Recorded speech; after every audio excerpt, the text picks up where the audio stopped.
Sangat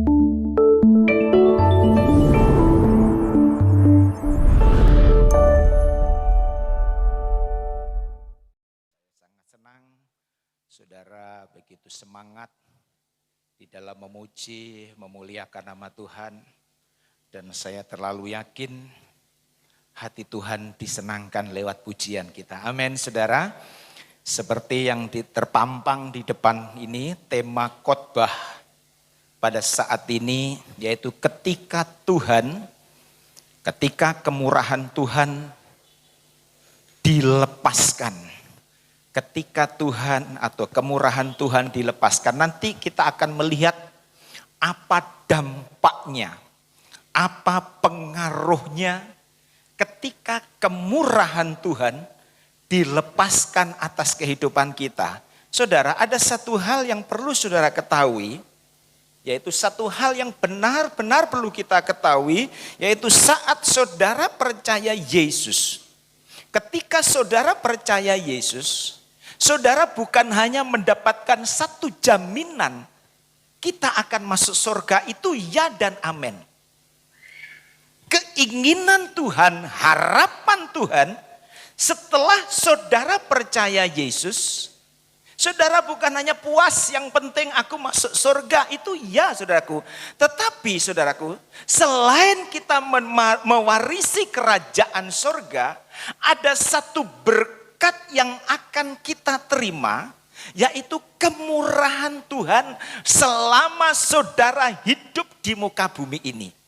Jadi bukan hanya masuk surga, tetapi Tuhan mau selama saudara hidup di muka bumi ini entah berapa tahun, Tuhan mau kita terus mengalami, menikmati, merasakan kemurahan Tuhan. Amin saudara. Karena apa? Ada orang berpikir begini, Om, biar hidupku di dunia susah enggak apa-apa. Om, biar hidupku di dunia menderita enggak apa-apa. Om, biar hidupku di dunia miskin enggak apa-apa. Yang penting aku masuk surga, Om.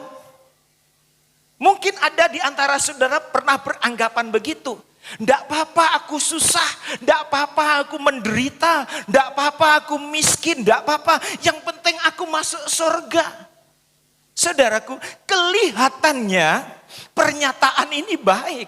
Kelihatannya pernyataan ini rohani. Tetapi saya mau kasih tahu, itu bukan kehendak Tuhan. Ya, itu bukan kehendak Tuhan. Jadi saudara jangan berpikir enggak apa-apa, aku susah enggak apa-apa di dunia. Jangan saudaraku, karena apa? Itu bukan kehendak Tuhan.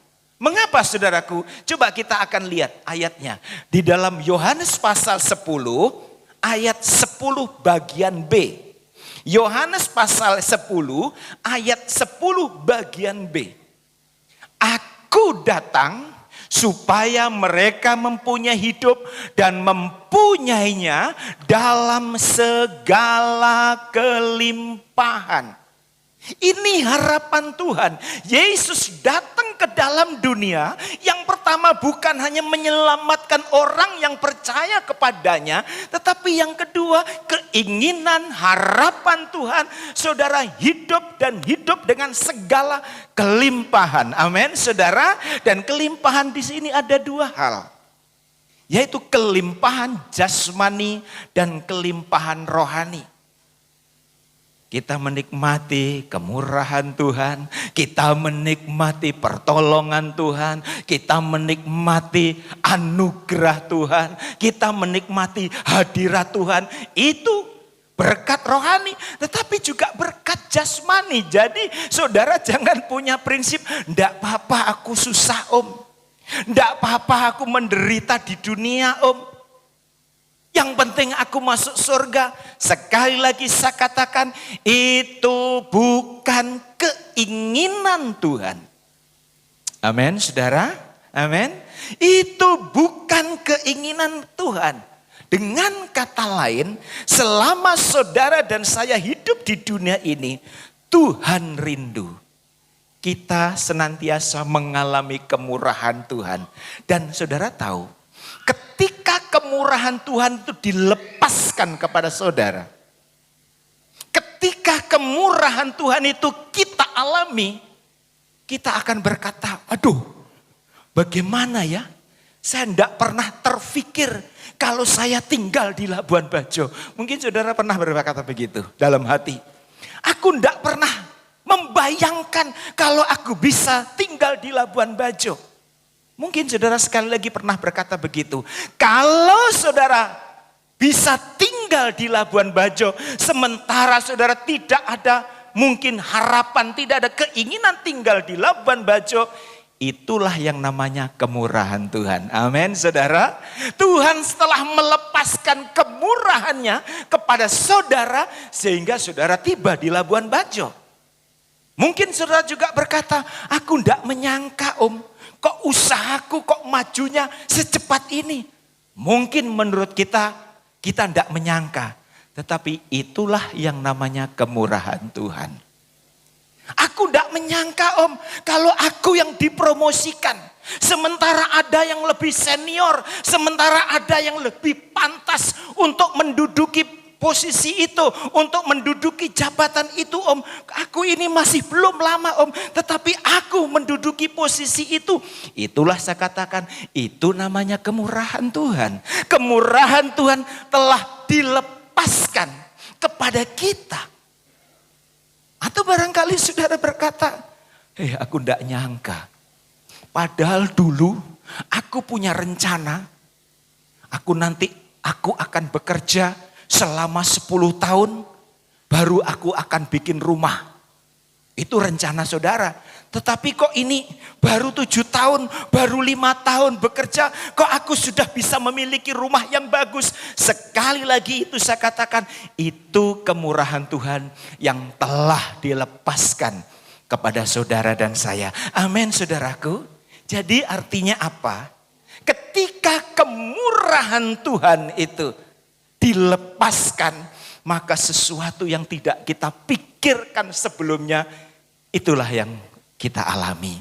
Jadi untuk itu kita harus berusaha. Tuhan, aku rindu hidup di dalam kemurahan-Mu. Aku rindu senantiasa hidup di dalam kemurahan-Mu. Sekali lagi, karena apa? Ketika kemurahan Tuhan dilepaskan kepada kita, sesuatu yang tidak kita bayangkan sebelumnya, sesuatu yang tidak kita pikirkan, kita rencanakan sebelumnya, di situ saudara akan melihat dan mengalaminya. Contohnya, kalau saudara melihat di dalam kitab Rut ya, tentu tidak asing lagi bagi kita tentang kisah tentang Rut ini saudaraku. Setelah dia kehilangan suaminya, Rut memutuskan untuk tetap mengikuti mertuanya, yaitu Naomi, ke Bethlehem. Perlu saudara catat baik-baik, ini penting. Alasan Rut mengikuti Naomi bukan karena Naomi kaya. Catat baik-baik. Alasan Rut mengikuti Naomi bukan karena Naomi diberkati Tuhan, bukan Naomi memiliki harta yang banyak. Justru ketika Naomi pulang ke Bethlehem, Naomi tidak punya apa-apa saudaraku. Naomi tidak punya apa-apa. Artinya apa? Susah. Coba kita lihat ayatnya. Di dalam kitab Rut pasal 1 ayat 21. Begini bunyi firman Tuhan. Dengan tangan yang penuh aku pergi, tetapi dengan tangan yang kosong Tuhan memulangkan aku. Ini pengakuan daripada Naomi sendiri. Ketika dia tinggalkan Bethlehem, pergi ke Moab, Alkitab katakan memiliki banyak kekayaan. Firman Tuhan tadi ngomong dengan tangan yang penuh. Artinya apa? Dia banyak uang pada waktu dia pergi. Tetapi faktanya apa? Ketika dia kembali ke Bethlehem, dia justru tidak punya apa-apa. Dalam kondisi seperti itulah Rut mengikuti. Dengan kata lain, Rut mengikuti Naomi bukan karena Naomi kaya. Bukan karena Naomi kelimpahan harta. Tetapi alasannya apa? Rut mengikuti Naomi karena di mata Rut Allahnya Naomi itu adalah Allah yang benar. Ini alasannya. Allahnya Naomi itu adalah Allah yang benar. Walaupun dia sudah tidak punya suami lagi. Walaupun mertuanya tidak punya apa-apa. Tetapi Rut melihat Allahnya Naomi itu adalah Allahnya yang benar. Dan saudara tahu, kalau saudara membaca baik-baik untuk menyambung kehidupan daripada dua janda ini, apa yang dilakukan? Rut setiap pagi pergi ke ladang untuk mengambil, untuk memungut jelai-jelai yang tersisa. Jadi kalau orang lagi panen ya, kalau orang lagi panen ada yang sisa, ada yang ketinggalan, ada yang jatuh. Itulah yang diambil oleh Rut untuk makan, untuk menyambung kehidupannya. Kondisinya sangat memprihatinkan.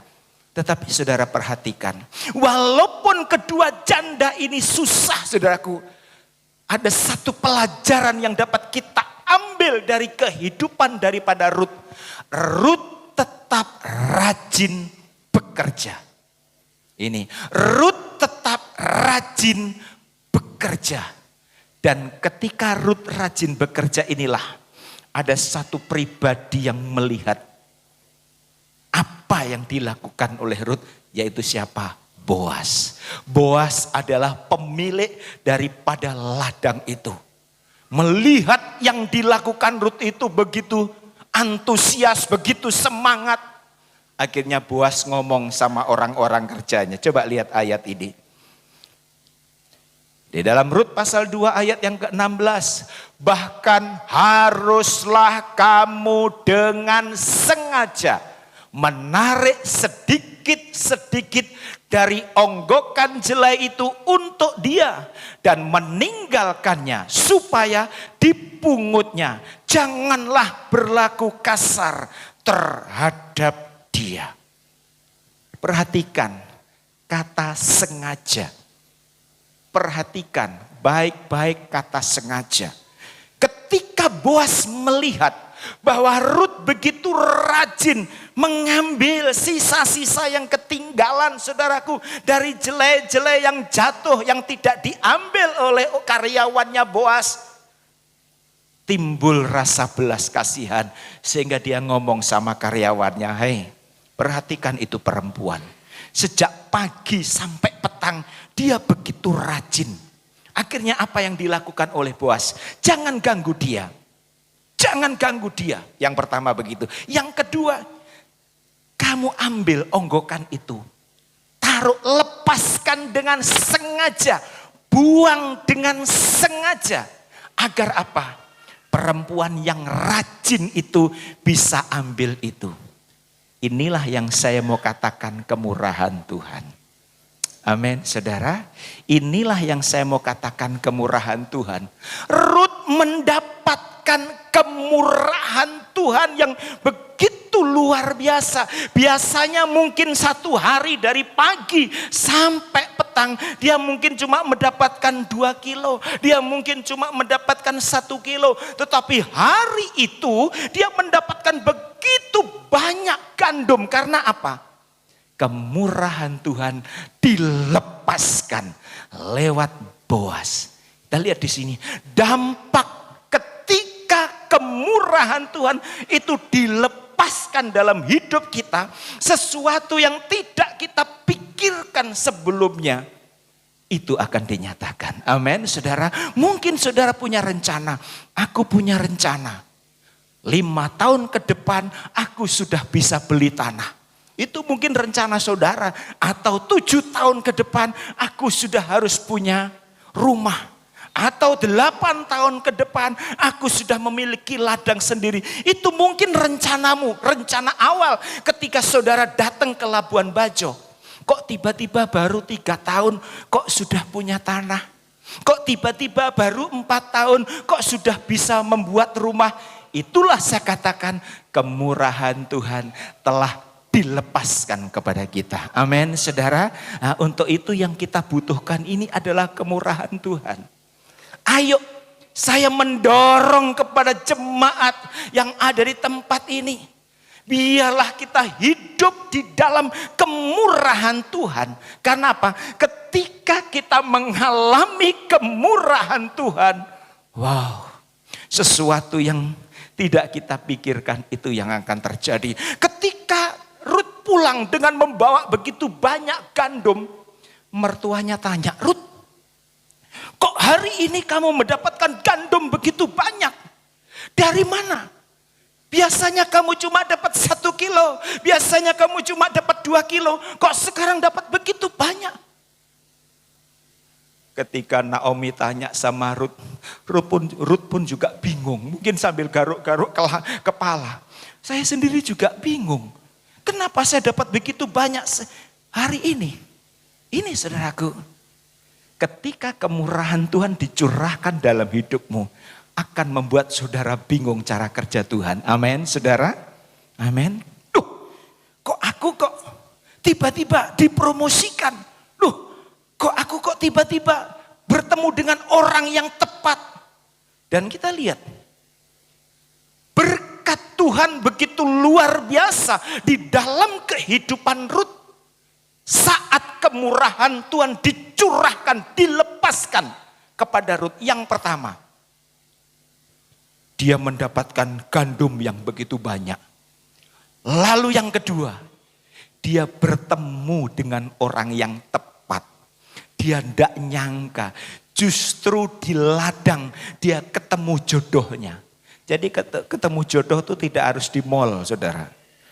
Ketemu jodoh tidak harus di La Cecil. Di ladang pun juga bisa ketemu. Amin. Amin, pemuda-pemuda. Kok yang amin ibu-ibu malah. Nah, lihat di sini. Rut, saudaraku. Karena kemurahan Tuhan dilepaskan. Akhirnya ketemu jodohnya justru di ladang. Berkat pertama, ketika kemurahan Tuhan dilepaskan dalam kehidupan Rut yang pertama, dia mendapatkan ada begitu banyak gandum hari itu. Dan yang kedua, berkat yang kedua, dia ketemu jodohnya. Akhirnya apa? Rut dengan Boas pacaran, saling jatuh cinta dan menikah. Dan setelah menikah, apa yang terjadi, saudaraku? Dampak dari kemurahan Tuhan, Rut selama ini bekerja di ladang. Akhirnya setelah menikah dengan Boas menjadi pemilik ladang. Inilah hebatnya, inilah dampak ketika kemurahan Tuhan dilepaskan di dalam hidupmu. Untuk itu apa yang menjadi pergumulanmu saat ini? Saya mau tanya, apa yang menjadi bebanmu saat ini? Apa yang menjadi pergumulanmu? Apa yang menjadi masalahmu? Saya dorong tetaplah beriman kepada Yesus. Saya dorong tetaplah rajin melakukan apa yang diperintahkan, ditugaskan kepadamu. Dan tetaplah hidup di dalam kebenaran. Saudara perhatikan. Tuhan menggerakkan Boas untuk memberkati Rut. Bukan saat Rut lagi duduk-duduk main HP, tidak. Tetapi dia saat bekerja dengan rajin. Nah ini, ayo. Kalau saudara ingin alami kemurahan Tuhan. Atau kemurahan Tuhan dicurahkan di dalam hidupmu. 2 hal, rajinlah melakukan tugas yang dipercayakan, baik dipercayakan bosmu, baik dipercayakan negara, baik dipercayakan pimpinanmu, lakukan itu sebaik-baiknya. Dan yang kedua, bekerjalah tentu untuk pekerjaan Tuhan sesuai dengan apa yang dapat saudara berikan, apa yang dapat saudara lakukan. Dan saya terlalu yakin kalau hal ini terjadi di dalam kehidupanmu, maka sesuatu yang tidak kita pikirkan, sesuatu yang tidak kita duga akan dicurahkan dalam hidupmu. Amin, saudara. Karena apa? Keinginan Tuhan, harapan Tuhan, kita tidak mandek. cara kerja Tuhan itu kita tidak boleh mandek. Tetapi terus saudaraku, naik ke tingkat yang lebih tinggi. Ke tingkat yang lebih tinggi. Naik terus, naik terus, naik terus. Itu harapan Tuhan. Itulah sebabnya seperti tadi pagi saya katakan, Tuhan tidak ingin saudara menghabiskan seluruh kehidupan saudara bekerja untuk orang lain. Catat baik-baik. Tuhan tidak mau kita menghabiskan hidup kita, seluruh hidup kita untuk bekerja untuk orang lain. Tuhan mau kita bekerja untuk perusahaan kita sendiri. Amin, saudara. Saudara yakin? Saudara yakin? Ayo. Jangan terus puas dengan bekerja untuk orang lain. Tuhan mau saudaraku kita bekerja untuk perusahaan kita sendiri. Tuhan mau kita bekerja untuk toko kita sendiri. Tuhan mau kita bekerja untuk rumah makan kita sendiri. Ini harapan Tuhan. Kalau mungkin saat ini saudara harus bekerja kepada orang lain, itu tidak masalah. Tetapi mari, ketika kemurahan Tuhan dilepaskan kepada saudara, maka saudara tidak akan terus bekerja untuk orang lain, tetapi saudara akan bekerja untuk perusahaan sendiri. Tadi pagi saya sudah katakan, kalau mungkin selama ini saudara menghabiskan waktu saudara untuk nyapu di kantornya orang, Tuhan mau kita menjadi pemimpin kantor itu saatnya nanti. Inilah cara kerja Tuhan, saudaraku. Inilah cara kerja Tuhan. Dan itu akan terjadi ketika kemurahan Tuhan dilepaskan kepada kita. Sesuatu yang tidak kita pikirkan, sesuatu yang tidak kita duga, atau hanya kita inginkan saja, itu yang akan terjadi. Atau barangkali saudara selama ini kalau pergi ke gereja naik ojek. Atau barangkali saudara ketika bekerja naik ojek. Tuhan mau kita tidak terus naik ojek. Tuhan mau kita punya kendaraan sendiri. Amin, saudara. Inilah yang Tuhan inginkan. Inilah yang Tuhan harapkan, saudaraku. Coba kita lihat ayatnya. Di dalam Ulangan pasal 15 ayat yang ke-6, apa kata firman Tuhan? Apabila Tuhan Allahmu memberkati engkau seperti yang dijanjikannya kepadamu, maka engkau akan memberi pinjaman kepada banyak bangsa, tetapi engkau sendiri tidak akan meminta pinjaman. Engkau akan menguasai banyak bangsa, tetapi mereka tidak akan menguasai engkau. Wow. Kita lihat di sini. Ini janji Tuhan. Ketika Tuhan memberkati engkau, ketika Tuhan melepaskan kemurahannya kepada kita, yang pertama, kita tidak pinjam-pinjam uang, saudaraku, tetapi kita meminjami uang. Ini bedanya. Ketika kemurahan Tuhan dilepaskan kepada kita, kita tidak pinjam uang, tetapi meminjamkan uang kita.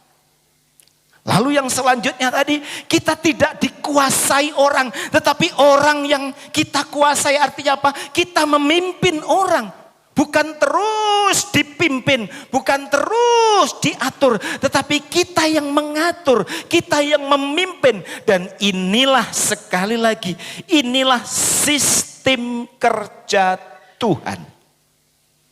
Catat baik-baik. Seperti inilah sistem kerja Tuhan. Ketika kita mengalami kemurahan Tuhan, maka akan terus bergerak naik. Maka akan terus bergerak maju. Maka kita akan terus naik ke level yang lebih tinggi. Level yang lebih tinggi. Level yang lebih tinggi. Wow, saudaraku, itu kemurahan Tuhan. Dan saya rindu kita yang ada pada saat ini mengalami kemurahan Tuhan. Amin, saudara.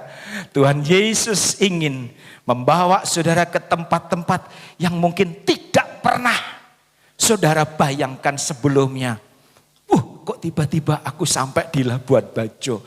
Kok tiba-tiba aku kok sampai tempat yang selama ini tidak saya pikirkan sebelumnya. Tuhan selalu menunjukkan kebaikan-kebaikannya kepada kita ketika kemurahan Tuhan itu dilepaskan. Saya punya kesaksian, saudara.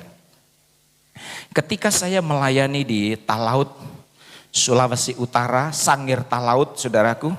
Talaut itu perbatasan dengan Filipina, Sulawesi Utara yang paling utara. Itu tempat pelayanan saya selama 14 tahun. Pada waktu saya di sana, ketika saya nonton TV, saya sangat senang itu keindahan Bali.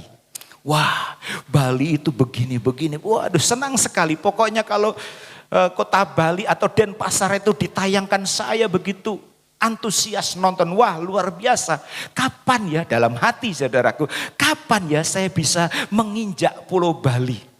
Kalau sudah di Labuan Bajo ya jangan. Ini kami di ujung utara, saudaraku. Jadi dua tempat yang pada waktu itu saya rindu ke sana, yaitu Bali dan Israel. Wah, ketika kalau ditayangkan Israel itu bagaimana tembok ratapan, bagaimana laut mati, bagaimana danau Galilea. Wah, senang sekali. Itu ada di dalam hati. Dan pada waktu itu, saudaraku, sepertinya dengan keadaan yang ada, sepertinya itu mustahil saya bisa ke Bali. Mustahil saya bisa ke Israel, apalagi yang ke Indonesia, ke Bali saja itu sepertinya mustahil. Tetapi saudaraku, walaupun sepertinya mustahil, walaupun sepertinya tidak mungkin, saya tetap bersuka cita, saudaraku. Saya tetap bergembira, saya tetap tekun, saya tetap setia, saya tetap rajin melayani Tuhan. Dan apa yang terjadi? Saat yang tepat, kemurahan Tuhan dilepaskan kepada saya. Caranya bagaimana? Tiba-tiba Tuhan pindahkan pelayanan saya. Dari Talaut, dari ujung Sulawesi Utara, pindah ke Labuan Bajo. Tidak terfikirkan sebelumnya. Itulah kemurahan Tuhan. Amin, saudara. Saya tidak nyangka, saya tidak berpikir, saya punya perasaan, saya sudah, kemungkinan saya akan ditanam di Talaut. Apalagi saya sudah diberkati Tuhan. Walaupun sederhana, saya sudah punya rumah sendiri. Walaupun tidak banyak, saya punya pohon cengkeh, pohon kelapa, pohon pala, walaupun tidak banyak, saya pasti nanti akan selamanya di Talaut. Ternyata apa? Kemurahan Tuhan dilepaskan kepada dalam hidup kami sekeluarga, sehingga kami pindah ke Labuan Bajo. Setelah sampai di Labuan Bajo, saya ingin anak Ebi saya kuliahkan di Malang. Tapi entah bagaimana, tiba-tiba berubah, kuliah di Bali. Dan sejak dia kuliah di Bali, sudah baru tahu, akhirnya saya bisa lihat kota Denpasar. Akhirnya saya bisa lihat Pulau Bali. Kemurahan Tuhan dilepaskan. Sesuatu yang luar biasa disiapkan ketika kemurahan Tuhan dilepaskan untuk kita. Amin, saudara. Inilah cara kerja Tuhan, tidak terfikirkan sebelumnya. Lalu tiba-tiba ada salah seorang anak Tuhan telepon saya, Pak Pendeta Rudi pernah ke Israel. Waduh, dalam pergumulan Pak, dalam pergumulan. Oh gitu. Jadi begini saja, urus paspor. Saya tanggung Pak Pendeta Rudi pulang pergi ke Israel. Wow, inilah yang namanya kemurahan Tuhan. Amin, saudara. Berikan kemuliaan untuk Tuhan kita Yesus Kristus. Ini namanya kemurahan Tuhan. Beberapa tahun sebelumnya hanya saya bayangkan bagaimana indahnya kota Bali, Denpasar, bagaimana indahnya Israel, saudara. Dan sepertinya itu mustahil, tetapi ketika kemurahan Tuhan dilepaskan dalam hidup saya, itulah yang saya alami. Dan saya rindu kemurahan Tuhan yang sama dilepaskan kepada jemaat GPDI Bukit Sion. Amin, saudara. Kemurahan Tuhan yang sama dilepaskan dilepaskan kepada kita. Untuk itu, kalau saudara sadar bagaimana dahsyatnya dampak daripada kemurahan Tuhan, saudara tidak perlu khawatir dengan pergumulanmu. Saudara tidak perlu khawatir dengan masalahmu. Saudara tidak perlu khawatir. Ketika kemurahan Tuhan dilepaskan, saudara akan melihat sesuatu yang luar biasa. Mungkin saudara berpikir, aduh, umurku ini sudah menginjak, sudah mulai umur begini kok tidak ada yang mau mendekati saya. Mungkin ada pemuda-pemudi berpikir begitu. Aduh, ini umur saya ini sudah umur-umur rawan ini. Kok tidak ada yang mendekati saya? Tidak usah khawatir. Ketika kemurahan Tuhan dilepaskan, tiba-tiba nongol. Amin. Pemuda-pemudi. Kenapa malu-malu? Kenapa malu-malu? Nah, amin, ketika kamu tidak amin itu yang terjadi. Amin. Haleluya. Yang aminnya keras aku tahu siapa dia. Jadi ini saudaraku. Jadi tidak perlu khawatir dengan keadaanmu. Tidak perlu khawatir dengan masa depanmu. Ketika kemurahan Tuhan dilepaskan di dalam hidupmu, sesuatu yang luar biasa itu akan dinyatakan dalam hidupmu. Coba kita lihat ayatnya. Di dalam Mazmur pasal 37 ayat yang keempat, apa kata firman? Mazmur pasal 37 ayat yang keempat. Dan bergembiralah karena Tuhan. Catat baik-baik. Bergembira karena Tuhan. Bukan bergembira karena dapat berkat. Bukan bergembira karena telah dipromosikan. Bukan bergembira karena badan sehat. Itu memang kita bisa berbahagia. Tetapi kalau kegembiraan kita ini sumbernya dari berkat, ketika saudara tidak diberkati, saudara tidak bisa bergembira. Kalau kegembiraan kita, sukacita kita itu dari keadaan di sekitar kita, di lingkungan kita yang baik, yang mendukung kita, ketika tidak ada yang mendukung, saudara tidak bisa bergembira. Tetapi kalau kegembiraan kita, sukacita kita itu datangnya daripada Tuhan, ayat selanjutnya mengatakan, maka ia, Yesus, Tuhan akan memberikan kepadamu apa yang diinginkan hatimu. Dan itulah yang dialami oleh Rut, saudara. Itulah yang dilakukan oleh Rut. Setelah dia mengambil keputusan mengikuti Naomi. Karena Naomi punya Allah itu adalah Allah yang benar. Walaupun pada waktu itu Naomi orang susah. Walaupun pada waktu itu Naomi itu hidupnya miskin, saudaraku. Tetapi Rut tetap bergembira. Rut tetap bergembira. Rut tidak pernah mengeluh. Rut tidak pernah bersungut di dalam hidupnya. Sehingga apa? Tuhan lepaskan kemurahannya atas kehidupan Rut. Sehingga sebelumnya dia bekerja di ladang, sekarang dia menjadi pemilik ladang. Inilah saudaraku yang Tuhan inginkan. Jadi kesimpulannya, yang kita butuhkan adalah kemurahan Tuhan. Amin, saudara. Yang kita butuhkan adalah kemurahan Tuhan. Atau barangkali mungkin saudara berkata, Om, wajar Om kalau dia banyak uang. Wajar Om kalau dia diberkati Tuhan. Karena memang orang tuanya kaya Om. Orang tuanya adalah orang tua yang sangat mengasihi Tuhan. Orang tuanya adalah orang yang sangat menghormati Tuhan. Wajar kalau dia diberkati Tuhan Om. Sedangkan aku, mungkin kita pernah mulai membandingkan diri kita dengan orang lain. Wajar mereka diberkati, wajar mereka kaya karena mereka memiliki garis keturunan yang baik. Orang tuanya kaya, orang tuanya dekat dengan Tuhan, orang tuanya menghormati Tuhan. Wajar kalau dia diberkati Tuhan. Sedangkan aku, kami dari keturunan orang susah, Orang tuaku tidak menghormati Tuhan, Bahkan orang tuaku itu penyembah berhala, Kalau memang faktanya begitu, catat baik-baik. Kalau memang begitu, saudaraku, saudaralah seharusnya menjadi orang yang memulainya. Amin, saudara.